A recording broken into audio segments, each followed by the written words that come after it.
Hello everyone, welcome to the channel again. First of all, a happy new year. I hope you all started well in 2020. This is our first video of the year, and I've decided to start it this year with our Arch Linux installation, and this time we are going to do this a little differently. So from this video going forward, on the right side of the screen, as soon as we start the installation, you will see a guide which will show you where we are at the installation. The Arch Linux installation consists of several points, and until now I made the videos without those. But I thought it would be a good reference guide for you guys to see where we are in the installation process. And it's also much easier for you guys as well to scroll back and forward to see where we are during the installation. So in this specific video, I'm going to install Arch Linux on my laptop, which is a fairly recent laptop. So it's going to be a UEFI installation, and it's going to be a full install. So from the beginning until the desktop environment. In the next video, I'm going to do also an MBR BIOS installation for people who has an older laptop, maybe, or an older computer. But for this video, I'm going to focus on the UEFI install. So I'd say let's get started. So I already downloaded the ISO from the Arch Linux website and burned it to my USB stick. And I booted from there, and now I am into the login prompt. I then installed SSH on my laptop so that I could log in here on my desktop PC to have a bigger terminal. So if you're all set in, we can start. And the first thing you want to do is to check if you have an internet connection. So to do that, we'll type in IP space A. And as you can see there, I have an IP ending with 97. This is because I have an Ethernet cable plugged into my laptop here. If you don't have an Ethernet cable and you want to use Wi-Fi, in this case, you would type in now Wi-Fi-menu and hit enter. You will be then prompted with a list of networks. You can select yours, enter your password, and you'll be good to go. So once you're sure you have an IP, we can then synchronize the internet time by typing in time date ctl space set -ntp true and hit enter. There you go. So I clean up the terminal, and we can now move to the second point, which is taking care of our disk. So as you can see on the guide, we have 3 points regarding the disks here.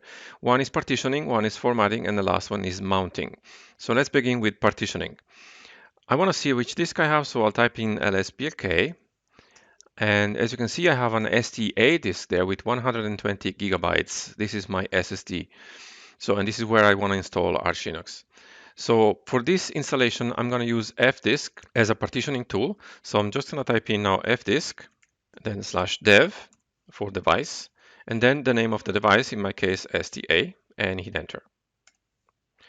So this is a UEFI installation, so I need to have a GPT label. So I'll type in the letter G and hit enter. And so I created a new GPT disk label. And so now we can create the first partition, which is going to be our UEFI partition. So I'll type in N for new and hit enter. Partition number 1, I accept the default, so I'll just hit enter. And for the first sector also I accept the default, so I'll just hit enter. And I want the partition to be 512 megabytes. So I'll type in plus 512 MB and hit enter. And there you go. We'll take care of formatting later.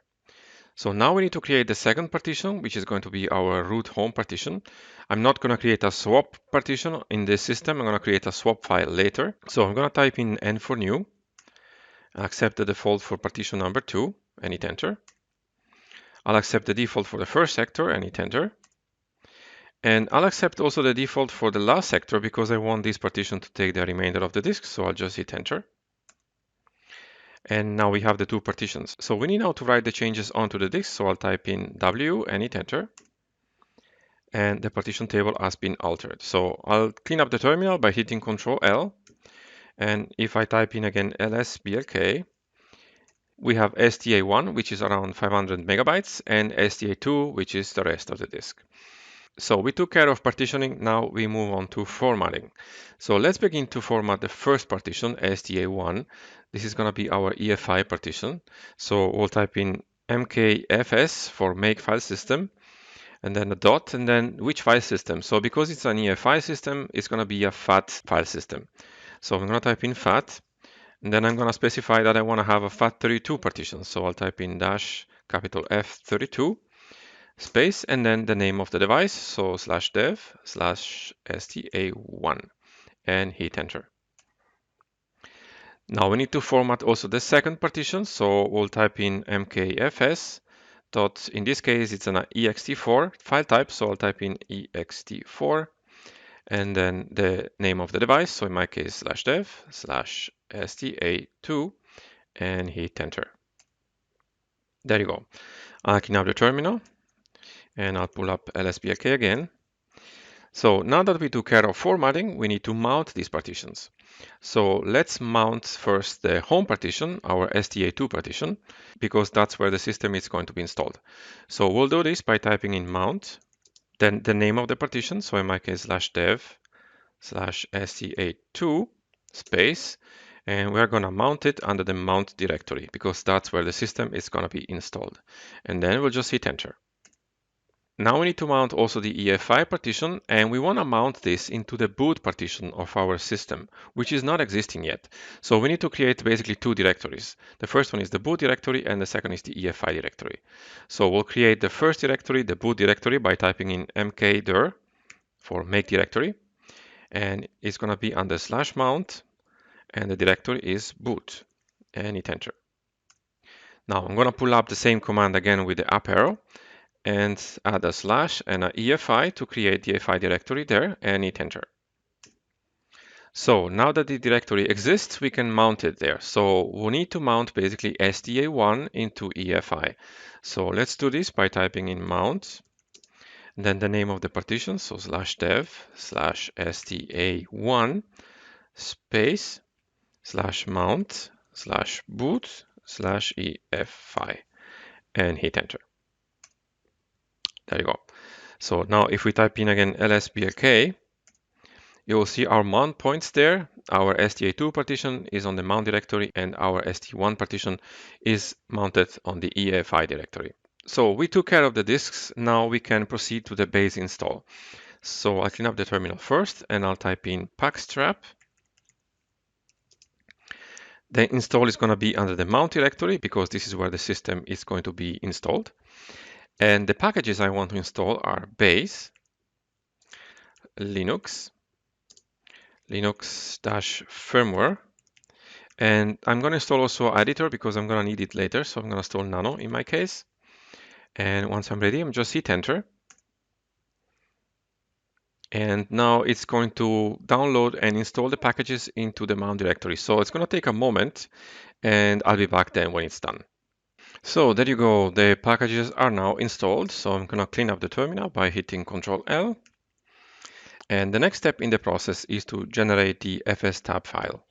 So to do this, we'll type in gen fstab space -U /mount and 2 times the major len sign, and then /mount/etc/fstab.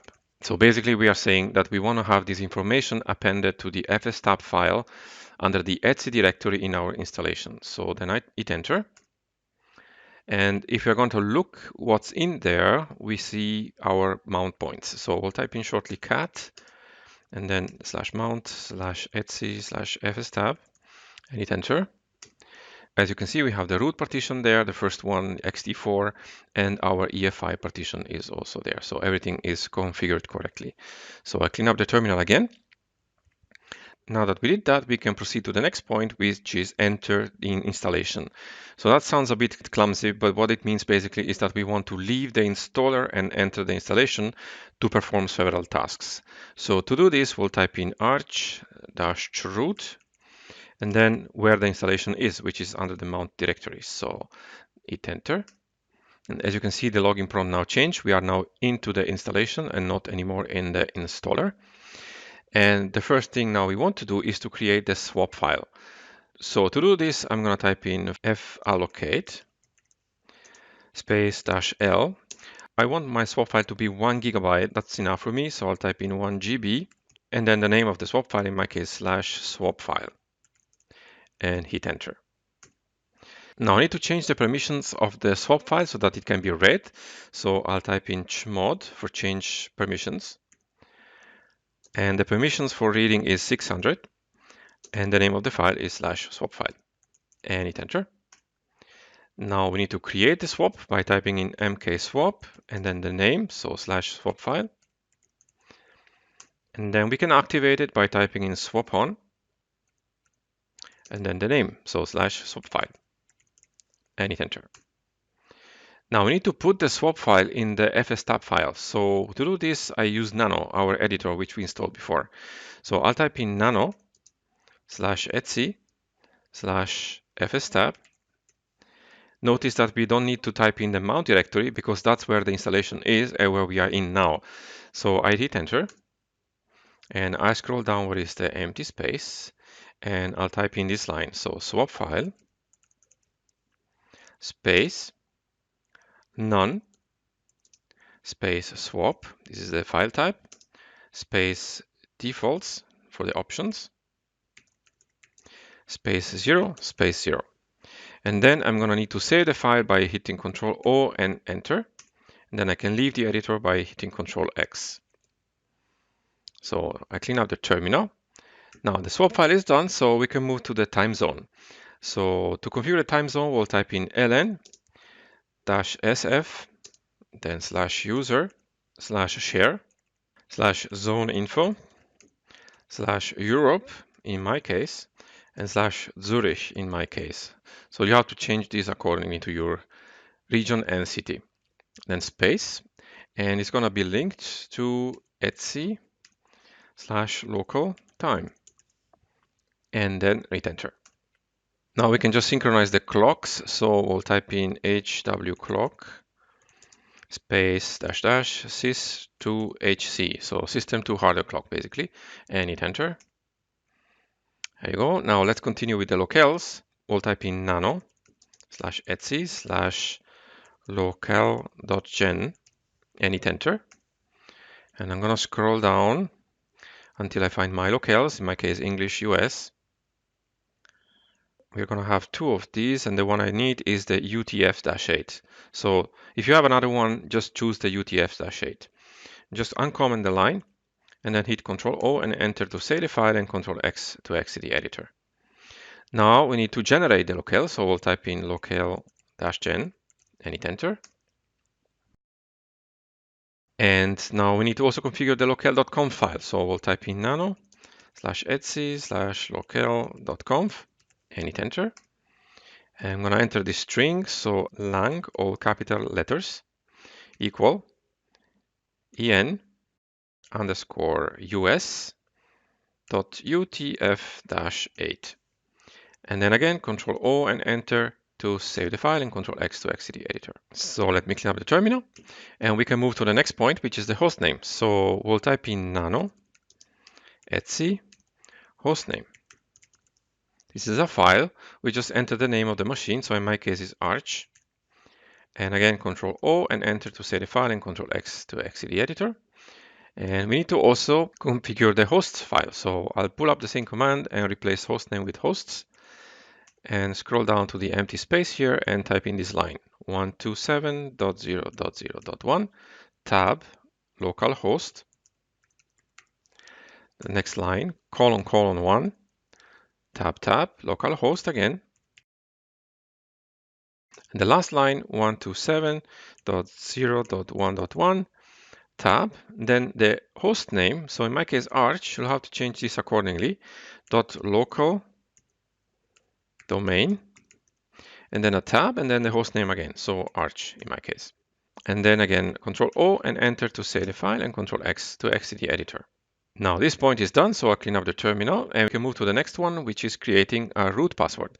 So I'll type in passwd and hit enter and enter my new password and retype it. And there you go. So moving to the next point, installing the bootloader and some other packages. So let's type in pacman -S GRUB. This is going to be our bootloader. And because this is a UEFI system, I'm going to install also UEFI boot manager. So UEFI boot mgr. And then we have some networking tools. So the first one is network manager. Then we have network -manager -applet. We have wireless underscore tools. We have WPA underscore supplicant. We have OS dash prober. We have mtools. We have DOS fs tools. And then we have two development packages, which I'm going to need anyway later, so I'd rather install them now.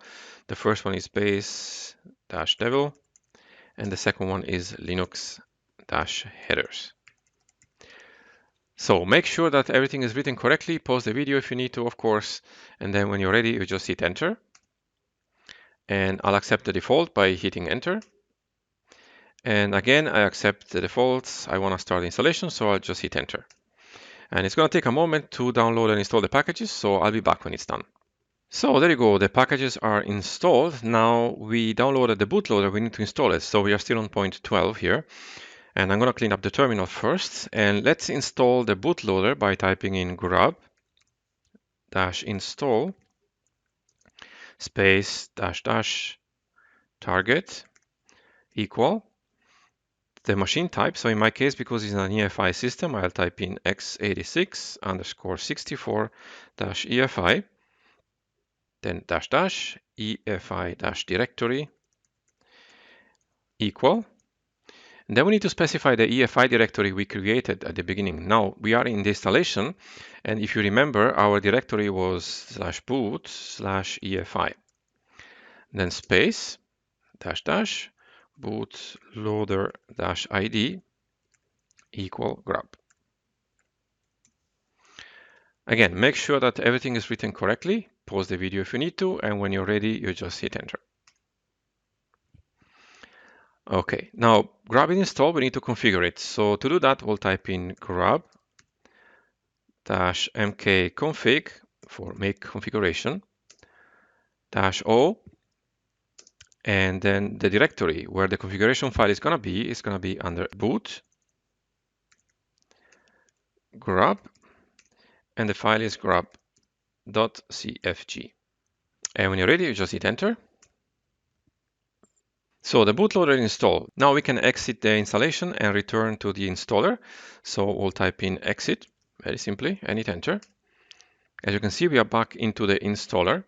Now we need to unmount all the partitions. So we'll type in umount-a and hit enter. We get some errors here, but that's fine. And now we can reboot the system. Now I'll type in reboot, and the machine is going to restart the system. And if everything went well, we will be greeted by the grub bootloader. It does not matter here if you have still your USB stick in the computer or not. The system is going to reboot directly into the system we just installed. So just go ahead, reboot the system. When you'll be presented with the grub bootloader, just hit Arch Linux, which is going to be the first in the list. And you will be greeted again with the login prompt in Arch Linux. Then just log in with your root user that we just created, and I'll see you back then. So there you go, the installation was successful. I was able to see grub, and now I logged in with my root user. So now we can continue the installation. Now the first thing we need to do is to start internet. Otherwise we won't be able to install anything else. So to do that, we'll type in systemctl start network manager with capital N and capital M and hit enter. Now again, I have an Ethernet cable, so I have an IP already. If you have Wi-Fi, you'll type in now nmtui and hit enter. Now here you have three choices. The first one is edit a connection. So if I would click here, I see my Ethernet connection here, and I don't see my Wi-Fi because I deactivated my Wi-Fi card in my laptop. I never use it. But if you do have yours here, you'll see also the Wi-Fi and the networks. So you will just select one and then move to edit. And here you will be asked to enter your password. Of course, this is an Ethernet connection, so I'm not asked for a password. But if it's Wi-Fi, you will be asked for the password. And with the tab key, you can scroll down then and hit OK. And then with the tab key again, go down to back. And once you've done that, you go to activate a connection. And you'll choose your connection here. And then on the right side, you will have an activate button. After that, you'll scroll down to back. And again, scroll down to quit. And the last step for activating the internet is to enable it so that the next time it's going to be started automatically. So I'm going to type in systemctl enable network manager. Again, capital N and capital M, and hit enter. There you go. So I'll clean up the terminal. We can move to point 17, which is creating a new user. So to do that, I'm going to type in user add -m -capital G for the group. Then wheel, this has to do with a sudo, we'll configure this later. And then the name of the user, in my case, my name, so hermano, and hit enter. Now we need to create a password for this user, so I'll type in passwd and then the username, so hermano in my case, and I'll type in the new password and retype it again. Now we created a new user, we also need to give it sudo powers, so to do this we'll type in editor equal nano and vice sudo. This will enable us to grant sudo powers to this user. Then hit enter. We'll scroll down until we find the wheel group we talked about before. And be careful here, there are two of those, and we need to uncheck the first one where it says all equal all. So I'm going to uncomment this line and then hit Ctrl O and enter to save the file and Ctrl X to exit the editor. So I'll clean up the terminal and we can move to point 18, which is installing the graphics driver. So we have basically here three scenarios where you have an Intel card, an AMD card, and an NVIDIA card. So you need different drivers for different cards, of course. So I'll show you how to install all three of them. So in my case, for example, I have an Intel card in my laptop. So to install it, I will type in pacman-s and then xf86-video-intel. And now I will hit enter and I'll proceed with installation by hitting enter. And there you go. So in my case, the installation is done. Now, if you have an AMD card, you would just replace Intel with AMD GPU and hit enter there. Then you will be able to install the packages. And then lastly, if you have an NVIDIA card, you will need to install two packages. One is the NVIDIA package and the other one is NVIDIA-utils. And once you hit enter, you'll be able to install the drivers for your card. So I'll clean up here the terminal and we can move to the next point, which is point 19. So we need to now install the display server. So you can basically choose Wayland or Xorg as a display server. In my case, I'm going to choose Xorg. And to do that, I'm going to type in pacman-s and then Xorg and hit enter. Accept the defaults by hitting enter and hitting enter for proceeding with the installation. And it's going to take a moment to download and install everything. So again, I'll be back when it's done. So there you go, Xorg is installed. So I'm cleaning up the terminal and we can proceed to point 20, Display Manager. So I'm going to give you here two examples. One is for KDE and one is for Gnome with the respective display managers. So I'm going to begin with Gnome. So if you want to install Gnome, the display manager for Gnome, it's GDM. So I will type in pacman-s and then GDM. If you want to install KDE, in this case, it's better you would install SDDM as a display manager. So you can choose the one you want to install depending on the desktop environment. So in this example, I want to install actually Gnome. So I'm going to go for GDM and hit enter. Accept the defaults, so hit enter. It's going to take a moment to install. So there you go, GDM is installed. Now we need to enable it so that the next time when the system boots, it's going to be started automatically and we will be greeted into Gnome. So I'll clean up the terminal and type in systemctl enable GDM. If you have SDDM for KDE, you would replace GDM with SSDM. So I'll clean up the terminal and we can move to the last point, which is installing the desktop environment. So I'll type in pacman-s and Gnome in my case. If you want to install KDE, you would install Plasma. You would install this package. And the other package which you could install is KDE-applications. That will install some other apps for KDE. And if you want to install Gnome, then in this case we type Gnome for a minimal install. And if you want some extra things, you could install also Gnome-extra. So whichever you choose, then hit enter and accept the default by hitting enter. Again, the defaults, hitting enter. And one more time, hitting enter, one more time, and proceed with installation, yes. So I'm going to let the system work here and I'll be back when it's done. So there you go, the installation is done. So now we type reboot, and if everything went well, I will be greeted in GNOME. So I'll be disconnected here from SSH, and I'll see you back in my laptop in a second. So there you go, I'm logged in into the system and everything went well. So the first thing I want to do now is to check for updates and see if my username works properly. So pull up the terminal and I'll go here full screen and increase the font size and type in sudo pacman-syyu to update the database and the packages. Enter my password. And as you can see, there's nothing to do, so the system is up to date. So that's it for this video. I hope you enjoyed it, and let me know what you think about the navigation bar on the right side. I'm very interested to know your feedback about that. And make sure you like the video by clicking the like button below and subscribe to the channel if you want to be notified of future videos. Subscriptions really helps us out, guys. And if there's anything specific you want me to cover or you have any question, please let me know in the comments below. Thanks for watching and see you in the next one.